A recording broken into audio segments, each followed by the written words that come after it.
बोलिए नारायण भगवान की जय।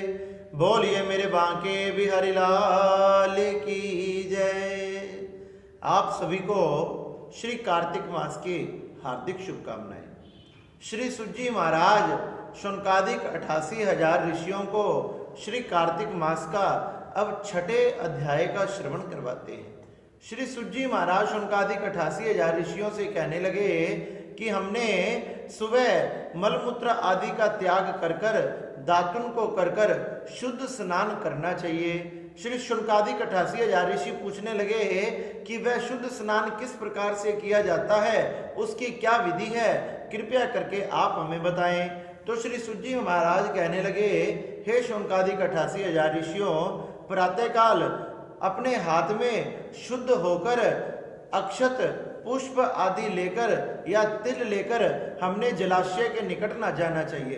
बताया गया कि जलाशय से 10 गुना अधिक लाभ तालाब में, तालाब से 10 गुना अधिक लाभ नदी में, नदी से 10 गुना अधिक लाभ नहर में, नहर से 10 गुना लाभ अधिक किसी तीर्थ में, तथा तीर्थ से भी 10 गुना अधिक लाभ किसी संगम पे, और संगम से भी 100 गुना अधिक लाभ किसी समुद्र में। इन जगहों पर, इन स्थानों पर स्नान करने से हमें बहुत पुण्यों की प्राप्ति होती है। ऐसे आप किसी भी तीर्थ पे या संगम पर या नदी पर इन अक्षत को, पुष्प आदि को, तिल को अपने साथ लेकर जाएं तथा वहां जल में इन सबको समर्पित कर कर भगवान से प्रार्थना करें, हे जल के देवता, हे इंद्रादि देवता, हे नारायण देवता, हे कार्तिक मास, मैं आपके इस पवित्र मास में इस शुद्ध जल में स्नान करने जा रहा हूं।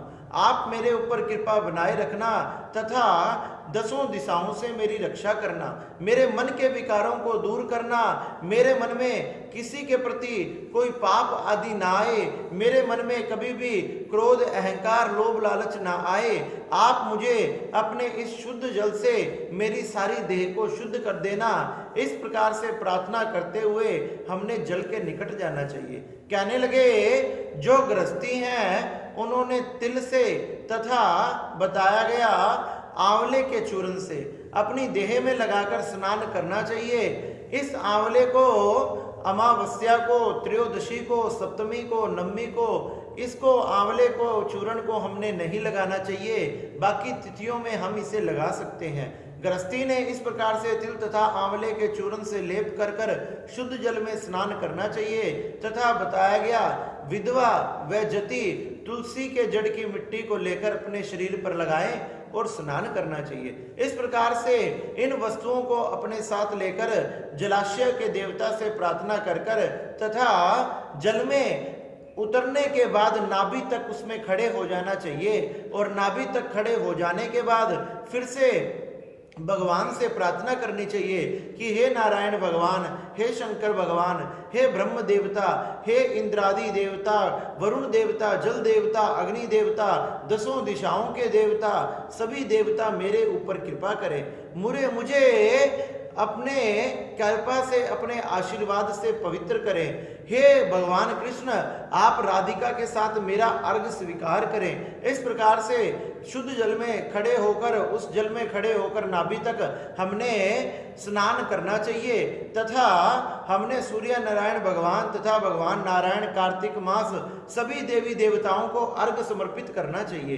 बताया गया, इस प्रकार से भगवान से प्रार्थना करें कि हे भगवान कृष्ण, हे भगवान नारायण, आप राधिका के साथ मेरे अर्घ को स्वीकार करें। इस प्रकार से जो व्यक्ति स्नान करता है, भगवान उस पर विशेष कृपा करते हैं। कहने लगे, जब आप किसी भी जलाशय या नदी में खड़े होते हैं या स्नान कर रहे होते हैं तो आप सभी के चरणों में प्रार्थना करें, हे नारायण आप मुझे पवित्र करें, हे शंकर भगवान, हे ब्रह्म देवता मुझे पवित्र करें, हे इंद्रादि अग्नि देवता सभी देवता मुझे पवित्र करें, हे हिमालय पर्वत राज आदि सभी पर्वत मुझे पवित्र करें, हे गंगा यमुना सरस्वती गोदावरी कृष्णा महानदियां सभी मुझे पवित्र करें, हे अदिति माँ सभी नारियां मुझे पवित्र करें, सभी संत महात्मा मुझे पवित्र करें, सप्त ऋषि मुझे पवित्र करें। इस प्रकार से हमने सबके चरणों में प्रार्थना करनी चाहिए कि सब अपना आशीर्वाद तथा कृपा बनाए रखें और हमारी इस देह को पवित्र कर दें। श्री सुत जी महाराज कहने लगे,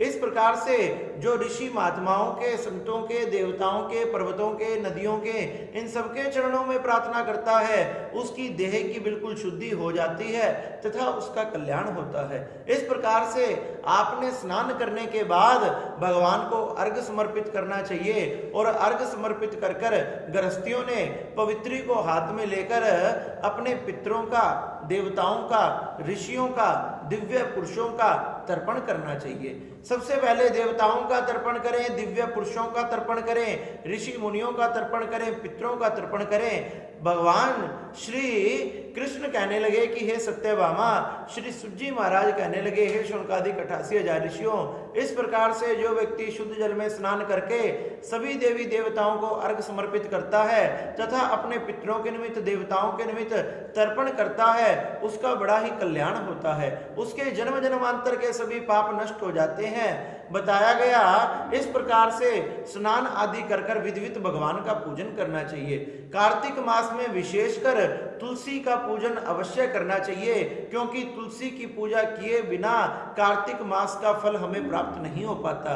प्राचीन काल में, पुराने समय में देवताओं के द्वारा ही तुलसी माँ प्रकट हुई थी, इसलिए इस कार्तिक मास में विशेषकर हमने तुलसी का पूजन करना चाहिए। उसकी मृतिका से अपने मस्तक पर तिलक लगाना चाहिए तथा प्रसाद ग्रहण करना चाहिए। बताया गया ब्राह्मणों का पूजन करना चाहिए।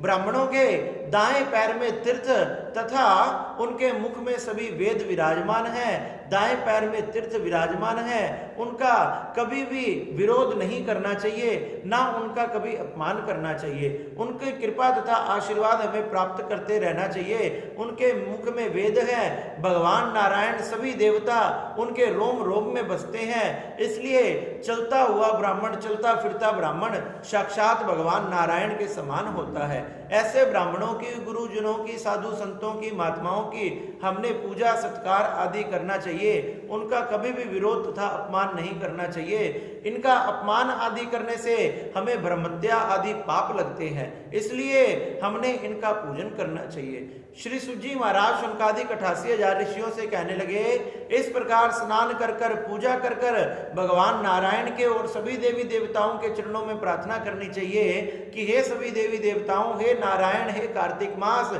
मैंने जो शुद्ध जल से स्नान किया, मैंने जो पूजा की, मैंने जो अर्घ प्रदान किया, अनेक प्रकार से आपका भजन किया, उपवास किया, व्रत किया, इन सबको आप अपने चरणों में स्वीकार करो तथा मेरे ऊपर कृपा करो, मुझे शुद्ध करो, मेरी बुद्धि को शुद्ध करो तथा मेरे पूरे परिवार के ऊपर अपनी कृपा बनाए रखो। सभी प्रकार के संकटों से, कष्टों से, दुखों से मेरी रक्षा करो तथा अपना मंगल आशीर्वाद मुझे प्रदान करो। श्री सुत जी महाराज कहने लगे, हे शौनकादिक 88,000 ऋषियों, इस प्रकार से विधि से जो व्यक्ति स्नान करता है, भगवान के चरणों में प्रार्थना करता है, भगवान के चरणों में प्रार्थना करने के बाद उसके जन्म जन्मांतर के पाप नष्ट हो जाते हैं तथा समस्त सुखों को भोगता हुआ अंततः वैकुंठ धाम को प्राप्त होता है। इस प्रकार से श्री सुत जी महाराज ने शौनकादिक 88,000 ऋषियों को ये कार्तिक मास का बड़ा ही सुंदर 6ठा अध्याय सुनाया और शौनकादिक ऋषि ये सुनकर बड़े प्रसन्न हो गए।